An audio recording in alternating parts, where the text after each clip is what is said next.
ओम शांति। आज 26 सितंबर 2022 की साकार मुरली। आज बाबा ने कहा, मीठे बच्चे, रूहानी बाप ने यह रुद्र ज्ञान यज्ञ रचा है। इस यज्ञ के रक्षक तुम ब्राह्मण हो। तुम गायन लायक बनते हो, लेकिन अपनी पूजा नहीं करा सकते हो। प्रश्न, तुम बच्चों में जब ज्ञान की प्रकाष्ठा हो जाएगी तो उस समय की स्थिति क्या होगी? उत्तर, उस समय तुम्हारी स्थिति अचल अडोल होगी। किसी प्रकार के माया के तूफान हिला नहीं सकेंगे। तुम्हारी कर्मातीत अवस्था हो जाएगी। अभी तक ज्ञान की पूरी प्रकाष्ठा न होने के कारण माया के तूफान स्वप्न आदि आते हैं। यह युद्ध का मैदान है। नई नई आशाएं प्रकट हो जाएंगी, परंतु तुम्हें इनसे डरना नहीं है। बाप से सीमत ले आगे बढ़ते रहना है।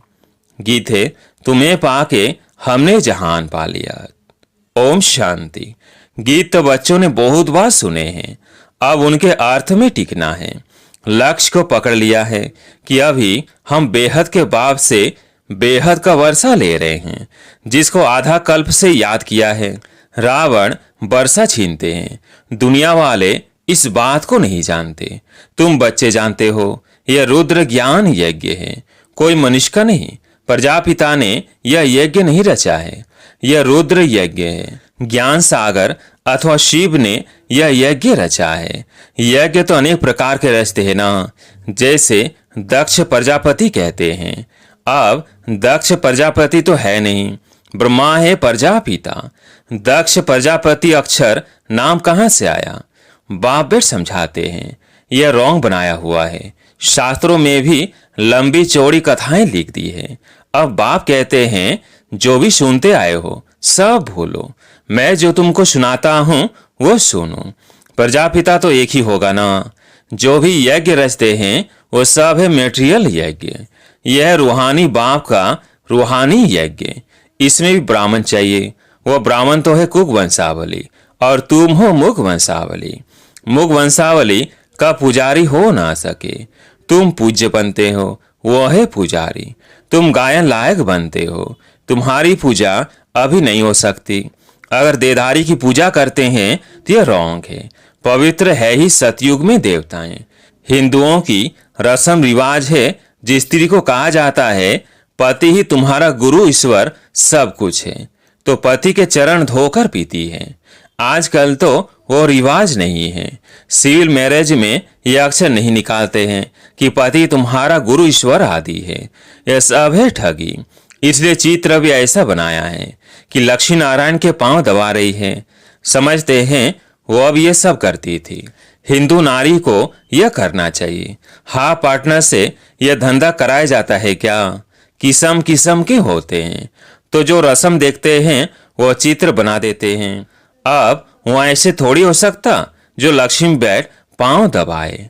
बाप कहते हैं, मैं द्रौपदी के आकर पांव दबाता हूँ। उन्होंने फिर श्री कृष्ण का रूप दे दिया है। यह सब है व्यर्थ बातें। वो राम को तो 4 भाई होते नहीं, वहाँ बच्चा भी तो एक होता है। 4 बच्चे कहाँ से आए?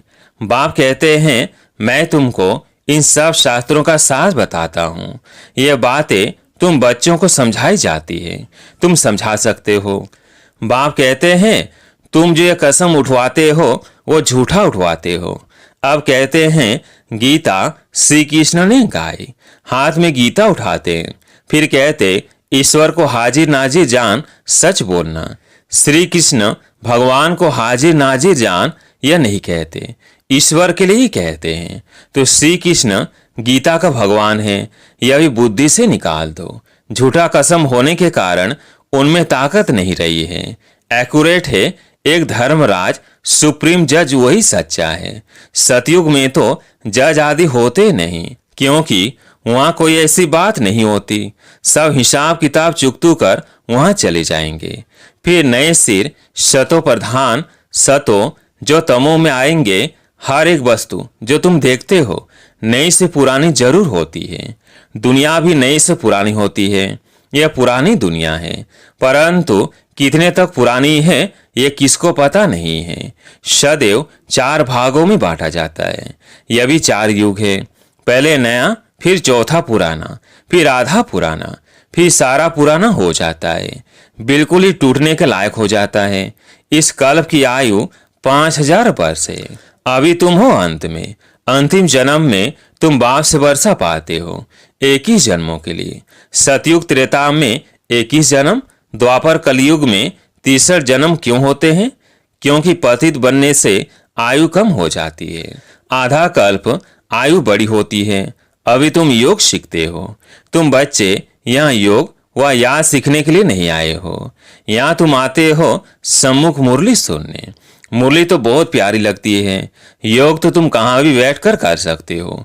स्टूडेंट के इम्तिहान का जब टाइम होता है तो कहाँ भी होंगे, बुद्धि में इम्तिहान की बातें घूमती रहेंगी।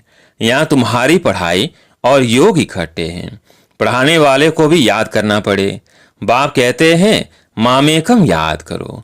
भूल से श्री कृष्ण का नाम डाल दिया है। सन्यासी आदि तो श्री कृष्ण को याद करते नहीं हैं। बाकी किसने कहा मनमना भो? तत्व वह ब्रह्म तो नहीं कह सकता। बाप इस मुख का आधार लेकर कहते हैं बच्चे मामेकम याद करो।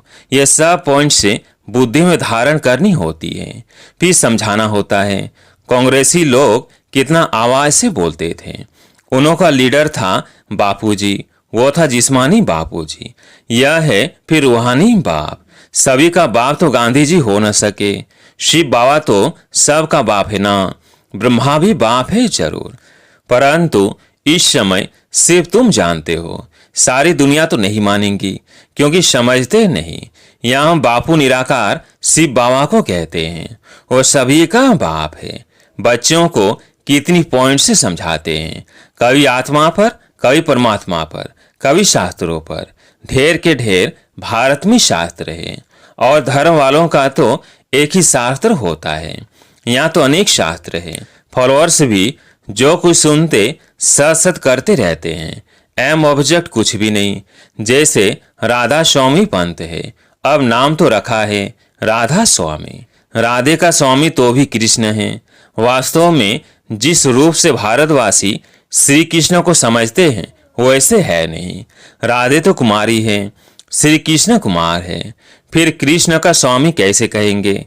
जब स्वयंवर बाद लक्ष्मी नारायण बने तब स्वामी कहाँ जाए? छोटे वन में तो आपस में खेल पार करते हैं, तो कोई पक्का स्वामी थोड़ी हुआ। बहुत हैं जो सगाई को भी तोड़ देते हैं।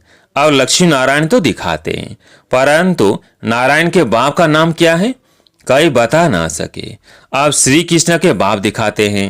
राधे और श्री कृष्ण दोनों के माँ बाप अलग अलग है। राधे और जगह की थी, श्री कृष्ण फिर और जगह का था। सतयुग की बातों का सारा अगड़म बगड़म कर दिया है।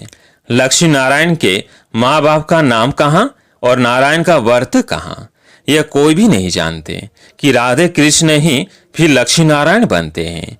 बाप कहते हैं भक्ति मार्ग की कितनी बड़ी सामग्री है।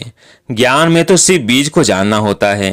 बीज के ज्ञान से सारा झाड़ बुद्धि में आ जाता है। तुम जानते हो ऊंच तुझ भगवान है जो परम धाम में रहते हैं। वहां तो सभी आत्माएं रहती हैं। सूक्ष्म बदन में तो है सिर्फ ब्रह्मा विष्णु शंकर।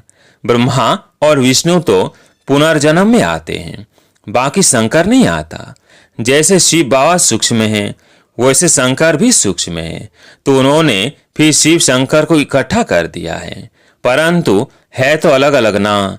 शिव बाबा ब्रह्मा द्वारा स्थापना, विष्णु द्वारा पालना, फिर शंकर द्वारा विनाश कराते हैं। ब्रह्मा सो विष्णु हो जाता है, ब्रह्मा सरस्वती सो लक्ष्मी नारायण बनते हैं। तो तुम भी देवता घराने के हो ना, तो बाप तुम्हें सब राज समझाते रहते हैं। बाकी धारणा करने वाले नंबरवार हैं। जिसने जो पद कल पहले पाया था वही पुरुषार्थ चल रहा है। पुरुषार्थ बिगर प्रारब्ध बन ना सके। पुरुषार्थ से समझा जाता है कल पहले भी इसने इतना किया था। अभी तुम्हारी पढ़ाई चल रही है। रुद्रमाला विष्णु की माला गाई जाती है, बाकी ब्राह्मणों की माला है नहीं, क्योंकि पुरुषार्थ ही है। आज अच्छा चलते हैं, कल माया का घूसा लग पड़ता है। रुद्रमाला बनने से फिर ट्रांसफर हो जाएगी। ब्राह्मण तो पुरुषार्थी है।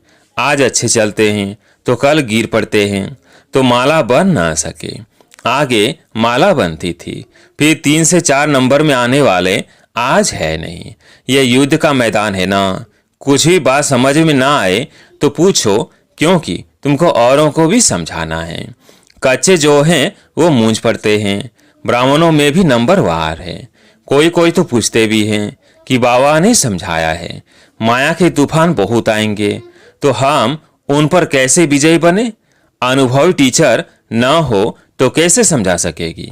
बाप समझाते हैं ये माया के तूफान स्वप्न आदि सब आएंगे जब तक ज्ञान की पूरी प्रकाष्ठा आ जाए। कर्मातीत अवस्था हो इस समय तो बहुत आएंगे। बूढ़ों को और ही जवान बना देंगे, नई नई आशाएं प्रकट करेंगे। तुम कहेंगे आगे तो कभी ऐसे ख्याल भी नहीं आते थे। अरे युद्ध के मैदान में तो तुम अभी आए हो। वैद्य लोग कहते हैं किस दवाई से बीमारी सारी बाहर निकलेगी। तो बाबा अनुभवी हैं, सब कुछ बतलाते रहते हैं। इससे जरा भी डरना नहीं है। कहते हैं ज्ञान में आने से तो पता नहीं क्या हो गया है, इससे तो भक्ति अच्छी। बाबा तो कहते हैं बल जाओ भक्ति में, वहां तुमको यह तूफान नहीं आएंगे। बाबा तो सब बातें समझाते हैं, रोज सुनने वालों की बुद्धि में पूरी धारणा होगी। मुख्य है ही नॉलेज से काम, फिर भल कहाँ भी जाओ मुरली तुमको मिलती रहेगी।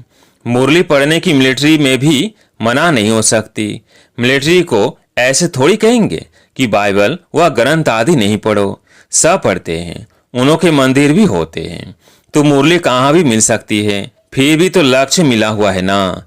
मुख्य बात ही है बाप का परिचय देना।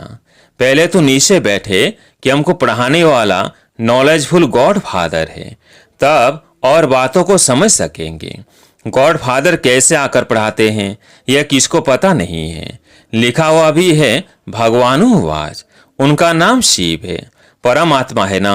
परम अर्थात सुप्रीम, परम धाम में तो सब रहते हैं। आत्माओं में भी सुप्रीम पार्ट तो किसका होगा ना। उनको क्रिएटर, डायरेक्टर, मुख्य एक्टर कहा जाता है। वह है रचयिता, करण करावन हार, फिर पाठधारी भी है। इसमें आकर कितना पाठ बजाते हैं जिससे भारत स्वर्ग बनता है। ऊंच तूच बाप शिव बाबा आया, क्या कर किया कुछ भी नहीं जानते। कल्प की आयु ही लंबी कर दी है। बाप कहते हैं मुझे आना ही है कलयुग अंत और सतयुग आदि में। सतयुग में लक्ष्मी नारायण का राज्य था, पावन दुनिया थी, हम सो पावन फिर हम सो पति। चढ़ती कला उतरती कला कैसे होती है, अब ये सब तुम्हारी बुद्धि में है। बाप कहते हैं बच्चे सबको बाप का परिचय देते रहो। बाप जब सौर का रचयिता है तो जरूर हमको सौर की बादशाही मिलनी चाहिए। भारत को थी, अब नहीं है, इसलिए भगवान को आना ही पड़ता है। भारत ही शिव बाबा का बर्थ प्लेस है। आकर तुमको स्वर्गवासी बनाया था, अब तुम भूल गए हो। भूल और अभूल का यह खेल है। इस नॉलेज को भूलने से फिर उतरती कला होती है। 1 सेकंड में जीवन मुक्ति चढ़ती कला। जीवन बंद में कितना समय लगा, यह बातें शास्त्रों में थोड़ी है, जनक की बात है ना। बाप कहते हैं जो भी कुछ पढ़ा हुआ है सब भूल जाओ। बाप टीचर सदगुरु मैं ही हूँ।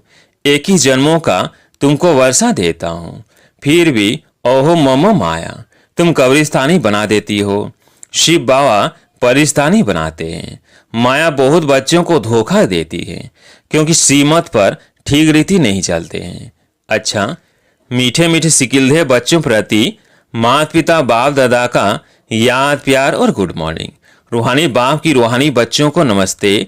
हम रूहानी बच्चों की रूहानी बाप दादा को याद प्यार गुड मॉर्निंग नमस्ते नमस्ते। धारणा के लिए मुख्य सार। पहला पॉइंट, मुरली रोज जरूर पढ़नी है। माया के तूफानों से डरना नहीं है।